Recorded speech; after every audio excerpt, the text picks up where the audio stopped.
لگا کے نعرہ رسالت بتاتے ہیں سب کو، ہمیں وہ لوگ ہیں جن کا رسول زندہ ہے۔ نعرہ رسالت کہنے والے اہل وفا سب زندہ ہیں، نعرہ رسالت کہنے والے اہل وفا سب زندہ ہیں۔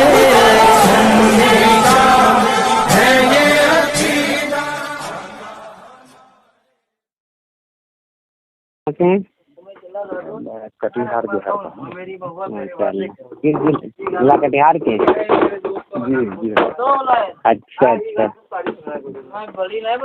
آپ نے ان جو کفریہ عبارت تھی ان کو آپ نے پڑھا ہے یا سنا ہے؟ کن کو حضرت؟ کفریہ عبارتیں جو ہے آقا کریم صلی اللہ علیہ وسلم کی شان میں جو اشرف علی تھانوی، قاسم علی نانوتوی، رشید احمد گنگوہی، ان لوگوں نے جو علماء اربعہ ہیں دیوبند کے قاضی مذہب کے، ان لوگوں نے سرکار صلی اسلام کی ایسی شان میں گستاخی کی ہے کہ بڑے سے بڑا کافر بھی کرتے ہوئے مطلب وہ محسوس کرے گا جو غیر مسلم۔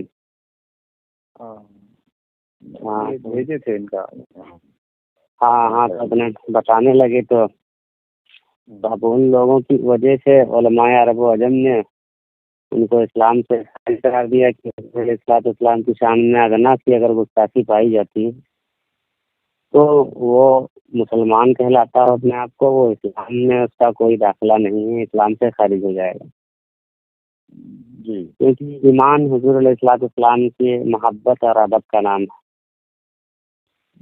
اگر یہی دو چیزیں ہیں، ادب مصطفیٰ اور عشق مصطفیٰ، تو ہی ایمان سلامت ہے، ورنہ سارے اعمال جہنم کا ایندھن بن جائیں گے۔ اللہ فرماتا ہے یا ایھا الذین آمنوا لا ترفعوا اصواتکم فوق صوت النبی ولا تجہروا لہ بالقول کجہر بعضکم لبعض۔ اللہ کہتا ہے اے ایمان والو، تم میرے حبیب کی آواز سے آواز بلند مت کرنا۔ اگر تم نے یہ روش نہیں بدلی تو اللہ کہتا ہے اگر تم صاحب تقویٰ بھی ہو اور صاحب ایمان بھی ہو، کہلاتے ہو اپنے آپ کو، نماز بھی پڑھتے ہو، روزہ بھی رکھتے ہو، ان تحبط اعمالکم، تو ہم تمہارے اعمال چھین لیں گے، وانتم لا تشعرون، تمہیں خبر بھی نہیں ہوگی۔ تو بہت ساری قرآن کی آیتیں، پورا قرآن الف لام میم سے والناس تک سرکار علیہ الصلوۃ والسلام کی عظمت ظاہر کرتا ہے، وہی عظمت بتاتا ہے۔ اب اشرف علی تھانوی نے لکھا کہ کیا حضور صلی اللہ علیہ وسلم کو علم غیب حاصل تھا؟ اس نے لکھا کہ اب آیا اس سے علم بعض علم مراد ہے یا کل علم مراد؟ اگر بعض علم مراد ہے تو اس نے لکھا کہ اس میں حضور ہی کی کیا تخصیص ہے، معاذ اللہ۔ ایسا علم، لفظ ایسا سے کفر کر رہا ہے، کہہ رہا ایسا علم تو ہر سبھی مجنون بلکہ جمی بہائم کو حاصل ہے۔ اب یعنی جیسا علم حضور کو ہو، جمی بہائم میں سور بھی آ گیا، کتا بھی آ گیا، سمجھ رہے ہو؟ ہلو جی جی سن رہا ہوں۔ ہاں تو ایسی، اب آپ اس سے بھی کوئی کہے کامن آدمی کی جیسے آپ کا منہ ہے یا آپ کے جیسے والد کا منہ ہے، ایسا منہ کتے کا ہے، تو کیسا لگے گا؟ اس میں توہین ہے کہ نہیں؟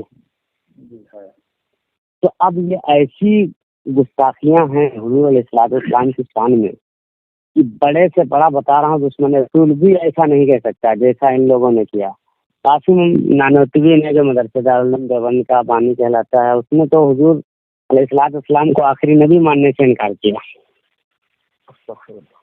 اور رشید احمد گنگوہی اور اس کا خانم صاحب امبیٹھی، خلیل احمد امبیٹھی، ان دونوں نے لکھا ہے کہ علم حضور علیہ السلام کی تنقید کی ہے کہ حضور علیہ السلام کی شان میں ان لوگوں نے، یعنی جتنے یہ ہیں علماء اربعہ، تو اب ان لوگوں نے بہت ساری گستاخیاں کی اس بنیاد پر، صرف اعلیٰ حضرت ہی نہیں بلکہ عرب کے اور عجم کے دونوں جگہ کے علماء علیہ سنت نے ان کو ایمان سے خارج قرار دیا تھا۔ ایسی جو گستاخی کرتا ہے اس کا اسلام میں کوئی حصہ نہیں، وہ اسلام سے خارج ہو گئے۔ اب اس سے توبہ کر کے دیکھیے، آقا علیہ السلام کی حدیث پاک بھی ہے کہ بنی اسرائیل 72 میں بڑھ گئی تو میری امت 73 فرقے میں بڑھ جائے گی، سب سب جہنمی ہوں گے، ایک فرقہ جنتی ہوگا۔ تو اب اگر ان لوگوں کی عبارت سمجھ میں آ گئی ہو تو اب اہل سنت والجماعت ایک ہی مسلک حق پر ہے، وہی مسلک ہے اہل سنت والجماعت، جس کو آج کے عرف میں اعلیٰ حضرت مسلک اعلیٰ حضرت کہا جاتا ہے. سمجھ گیا؟ تو اب کی آپ کیا سمجھ میں آتا ہے کہ ان جو لوگ میرے آقا کی شان میں ایسا لفظ کہتا ہے وہ مسلمان ہے آپ کے نزدیک یا نہیں؟ نہیں ہے. نہیں تو بس یہی کہہ لیجیے کہ میں ان کو جو ایسے ہے تو اس کو میں کافر مانتا ہوں.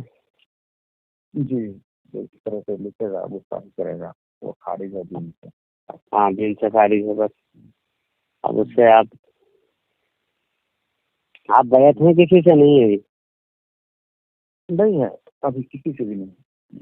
اچھا اچھا. آپ نے جو ہے ابھی کس نماز کس مطلب کے پیچھے پڑھتے تھے؟ ابھی ہم لوگ کا وہی ہے 2 گھنٹے چلاتا ہے. اچھا اچھا. تو جتنی نمازیں پڑھیں آپ جانے میں ساری نمازیں دہرانا پڑے گا. اور اگر اس سے توبہ کرتے ہیں تو کوئی بات نہیں. دیوبندیت سے وہابیت سے نجدیت سے یہ جو ہے دشمن رسول اور خدا ہیں، بس اتنا جان لیجیے. اپنے صادقہ سے توبہ کر لیجیے. بس میں مجرم ہوں، آقا مجھے ساتھ لے لو. قدم میں رستے میں ہے جا بجا تھانے والے. حضور علیہ السلام کی محبت دل میں رہے گی. اور بزرگان دین اولیاء کرام صحابہ کرام کو دیکھ لیجیے آپ کیسے صحابی کیسے ہو گئے. اگر صحابی کی تعریف کیا ہے معلوم ہے؟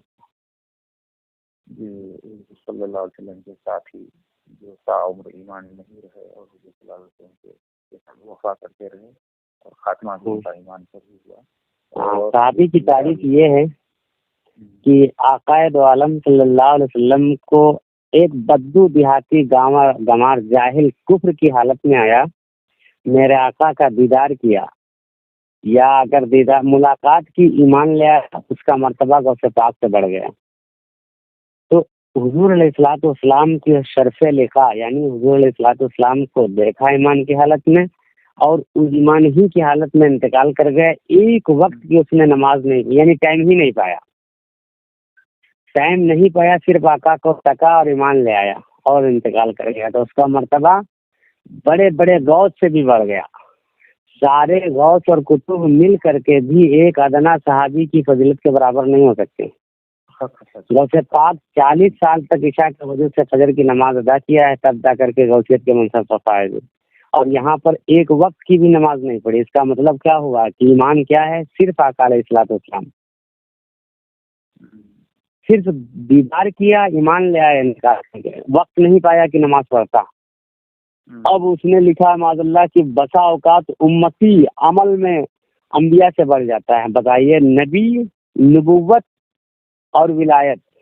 تو نبوت یہ کسبی نہیں ہے، یعنی محنت سے نہیں حاصل کر سکتا ہے کوئی. کیا حاصل کر سکتا ہے؟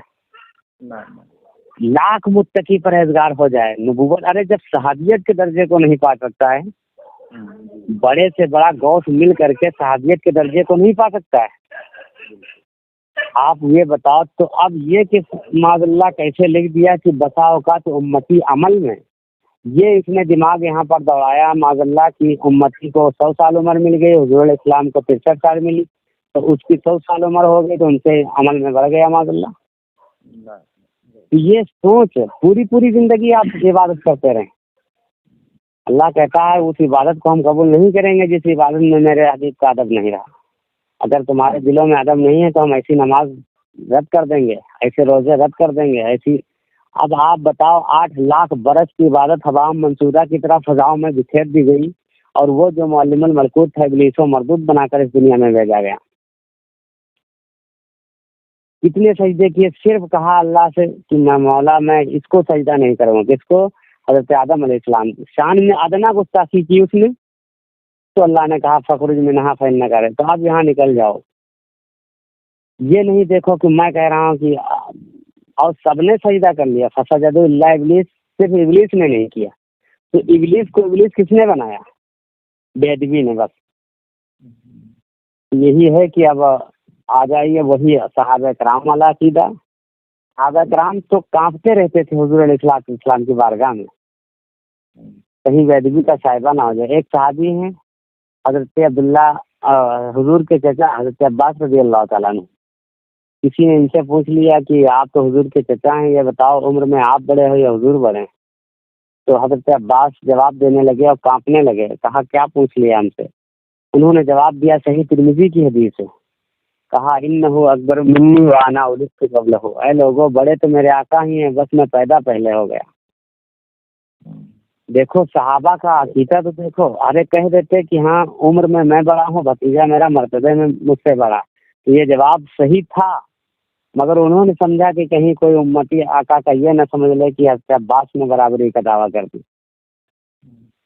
تو جہاں بیدبی کا شائبہ تھا وہاں بھی بچے، کہا میری پیدائش پہلے ہو گئی، ذرا جواب کا انداز تو دیکھیے، یہی ایمان ہے بس۔ ہاں قرآن تو ایمان بتاتا ہے انہیں، ایمان یہ کہتا ہے میری جان ہے، برا لاگت فرماتے ہیں۔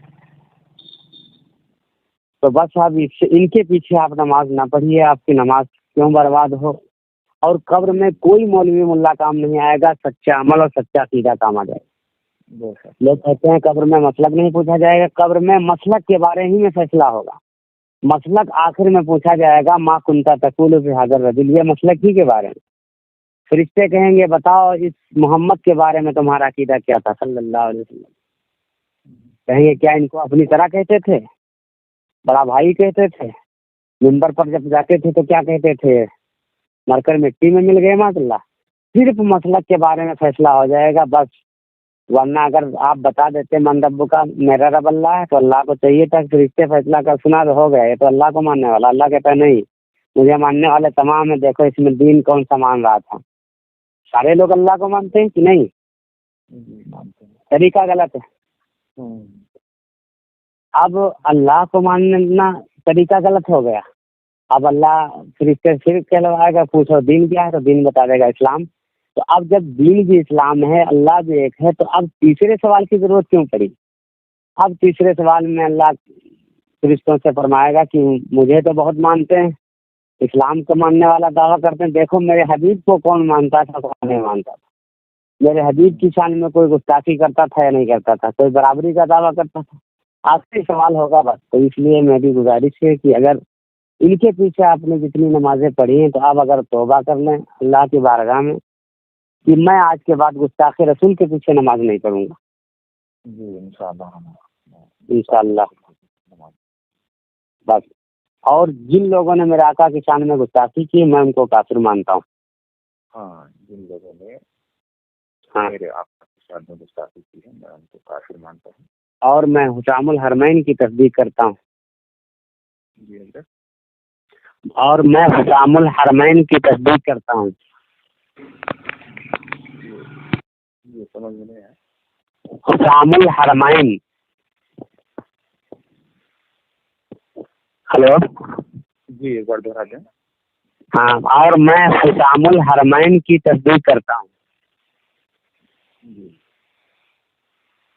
بولیے، تصدیق کرتا ہوں، تصدیق کرتا ہوں۔ ٹھیک ہے، جی ٹھیک ہے، اللہ حافظ۔ جزاک اللہ خیر۔ نحمدہ ونصلی ونسلم علی رسولہ الکریم، اما بعد، فاعوذ باللہ من الشیطان الرجیم، بسم اللہ الرحمن الرحیم۔ سامعین حضرات، آپ نے بھی آڈیو سماعت فرمائی، اس میں آپ نے سنا کہ مفتی فیاض صاحب قبلہ جو کہ ہمارے لکھنؤ کے رہنے والے ہیں، انہوں نے افتخار عالم بھائی سے بات کری اور ان کو دیوبند کے کفر سے روبرو کرایا، اور آخر میں افتخار بھائی کو اللہ سبحانہ وتعالیٰ نے ہدایت عطا فرمائی اور انہوں نے مسلک حقہ کی پہچان کری اور انہوں نے دیوبندیت سے توبہ کری اور ان کی عبارتوں کو کفر مانا۔ اللہ تعالیٰ سے دعا ہے کہ اللہ تعالیٰ ہم سب کا خاتمہ ایمان پہ نصیب فرمائے، اور جتنے بھی ہمارے سنی بھائی گمراہ ہو گئے ہیں یا جو خود اپنے آپ کو بہت علامہ فہمہ مان کے تصدیق کرنے اور تحقیق کرنے نکل جاتے ہیں، اللہ تعالیٰ ان کو عقل سلیم عطا فرمائے اور ان کو بزرگوں کے دین پہ جس دین پہ ہمارے بزرگ تھے اس پہ ڈٹے رہنے کی توفیق عطا فرمائے اور مسلک اعلیٰ حضرت پہ چلتے رہنے کی توفیق عطا فرمائے، اپنے حبیب کے صدقے طفیل، آمین ثم آمین۔ سامعین حضرات، اب آپ کے سامنے میں پیش کرنے لگا ہوں دیوبندیوں کی کچھ کفریہ عبارتیں، اور آپ سے گزارش ہے کہ اس ویڈیو کو اپنے پاس سیو کر کے رکھیں، ڈاؤن لوڈ کر کے رکھیں، اور جو دیوبندی ہے اس کی اصلاح فرمائیں، ان کو دکھائیں، کیونکہ اکثر ایسے دیوبندی ہوتے ہیں جو دیوبند کے کفر سے واقف نہیں ہوتے ہیں. آپ کی کوشش یہ ہونی چاہیے، پہلی کوشش کہ آپ ان کی اصلاح کریں، اور اصلاح بہتر طریقے سے تب ہوتی ہے جب آپ ان کو ثبوت دکھائیں اور ان کو سمجھائیں. باقی ہدایت دینا اللہ سبحانہ وتعالیٰ کی دست قدرت میں ہے، کوشش ہماری. سامعین حضرات، پہلی بات آپ کے سامنے پیش کرنے لگا ہوں. کتاب کا نام ہے براہین قاطعہ، لکھنے والے ہیں خلیل احمد امبیٹوی، اور صفحہ نمبر ہے 51. اس میں یہ ملعون لکھتا ہے کہ نالج آف شیطان and the angel of death ملک الموت is more then the holy prophet صلی اللہ علیہ وسلم معاذ اللہ رب العالمین. اس میں یہ خبیث لکھتا ہے کہ نبی کریم کا علم وہ شیطان اور ملک الموت کے علم سے کم ہے معاذ اللہ رب العالمین. اللہ سبحانہ وتعالیٰ نے جس کے لیے قرآن کریم میں ارشاد فرما دیا وَعَلَّمَكَ مَا لَمْ تَكُنْ تَعْلَمْ، اے میرے حبیب آپ کو جو کچھ نہیں پتا تھا میں نے آپ کو سکھا دیا. اللہ تعالیٰ نے فرمایا یہ افضل البشر ہیں، بشر میں سب سے افضل ہیں.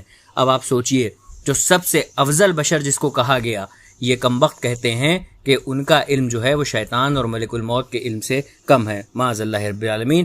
اب آپ کی اسکرین پہ دوسری عبارت ہے. کتاب کا نام ہے تقویۃ الایمان، لکھنے والا ہے اسماعیل دہلوی. یاد رہے دیوبندیوں اور اہل خبیثوں کا مسلمہ بزرگ ہے. اس کتاب میں صفحہ نمبر 41 پہ لکھتا ہے whosoever named as محمد صلی اللہ علیہ وسلم اور رضی اللہ تعالیٰ عنہ they have no authority over anything.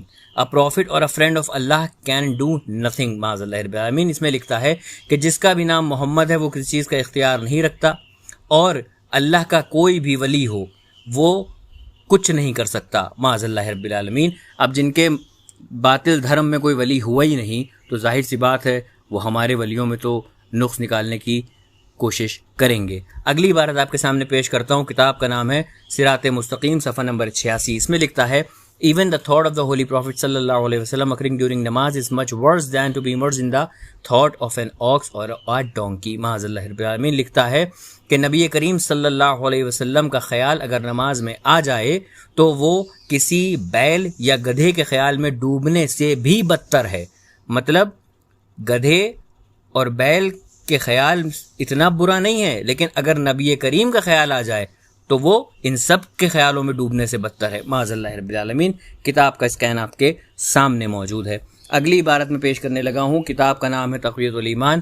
اس میں لکھتا ہے if Allah wishes he can create millions like the prophet صلی اللہ علیہ وسلم معاذ اللہ رب العالمین. لکھتا ہے کہ اگر اللہ چاہے تو وہ نبی کریم جیسے لاکھوں بنا سکتا ہے معاذ اللہ رب العالمین.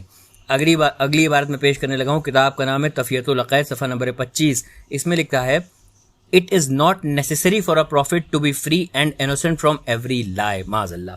لکھتا ہے کہ یہ ضروری نہیں ہے ایک نبی کے لیے کہ وہ معصوم ہو ہر جھوٹ سے، ہر عیب سے معاذ اللہ رب العالمین. ثم معاذ اللہ ثم معاذ اللہ. ہمارا عقیدہ یہ ہے کہ اگر نبی کوئی گناہ کرے تو وہ بھی سنت بن جائے گی. اس لیے نبی کو اللہ نے معصوم بنایا، گناہوں سے پاک بنایا. الحمدللہ یہ ہمارا عقیدہ ہے، اور ان باطلوں کا عقیدہ آپ کے سامنے موجود ہے. اگلی عبارت میں پیش کرنے لگا ہوں. کتاب کا نام ہے تحذیر الناس، صفحہ نمبر 3 اور 25 ہے. اس میں لکھتا ہے To the common people, the expression Khatam an-Nabiyyin means the last prophet. To the knowledgeable people, this meaning is not correct.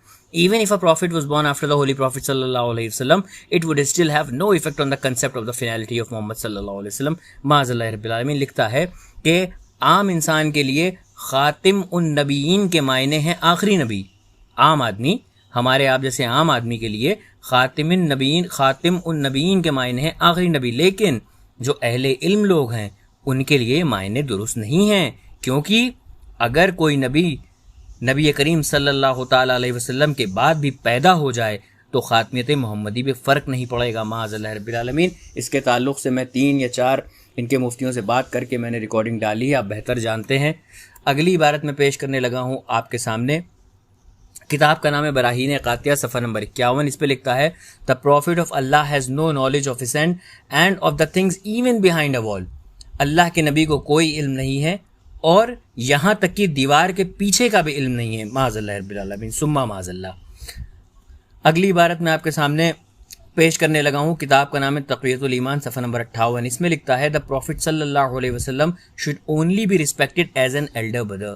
نبی کریم کی تعظیم صرف ایسی کرنی چاہیے جیسے کہ اپنے بڑے بھائی کی تعظیم کرتے ہیں معاذ اللہ رب العالمین. ثم معاذ اللہ. اللہ سبحانہ وتعالیٰ نے جس کو امام المرسلین بنایا، یہ کم وقت لکھتا ہے کہ ان کی تعظیم اتنی کرنی چاہیے جتنے ہم اپنے بڑے بھائی کی کرتے ہیں. پتہ چلے گا انشاءاللہ۔ اگلا حوالہ میں آپ کے سامنے پیش کرنے لگا ہوں، کتاب کا نام ہے فتاوی رشیدیہ، جلد 1 صفحہ نمبر 19۔ اس میں امکان قذف کے تحت لکھتا ہے رشید احمد گنگوہی، اللہ تعالیٰ کین ٹیل اے لائی، اللہ سبحانہ وتعالیٰ کی ذات خاصہ میں یہ چیز شامل ہے کہ وہ جھوٹ بولنے پہ قادر ہے، معاذ اللہ رب العالمین۔ اور ہم یہ بات اچھی طرح سے جانتے ہیں کہ جھوٹ ایک عیب ہے، اللہ سبحانہ وتعالیٰ ہر عیب سے پاک ہے۔ اللہ تعالیٰ کی ذات خاصہ میں، قدرت خاصہ میں کوئی عیب شامل نہیں ہے، جو عیب کرے وہ خدا نہیں، اور جو عیب کرے وہ خدا نہیں، اور جو عیب نہ کرے وہ میرا خدا ہے۔ لیکن ان کے خدا جھوٹ بھی بولتے ہیں۔ آپ کے سامنے عبارت موجود ہے، میں نے آپ کے سامنے ان کی عبارت پڑھی ہیں۔ اب آپ سے گزارش ہے کہ آپ لوگ ان کی عبارتیں دکھائیں، ان کو سمجھائیں، اور کوشش کریں کہ ان کی اصلاح پیار محبت سے کری جائے، کیونکہ تمام دیوبندی ایسے ہیں جن کو اپنے عقیدے ٹھیک سے معلوم نہیں ہیں، ان کے بزرگ کیا کیا کتابوں میں لکھ کے گئے ان کو معلوم نہیں، اس لیے ان کو دکھائیں، سمجھائیں اور بار بار سمجھائیں۔ اور باقی اللہ سبحانہ وتعالیٰ کی دست قدرت میں ہے کہ ان کو ہدایت عطا کرے یا نہ کرے، کوشش ہماری، مرضی اللہ سبحانہ وتعالیٰ کی۔ دعاؤں میں یاد رکھیں۔ السلام علیکم ورحمۃ اللہ وبرکاتہ۔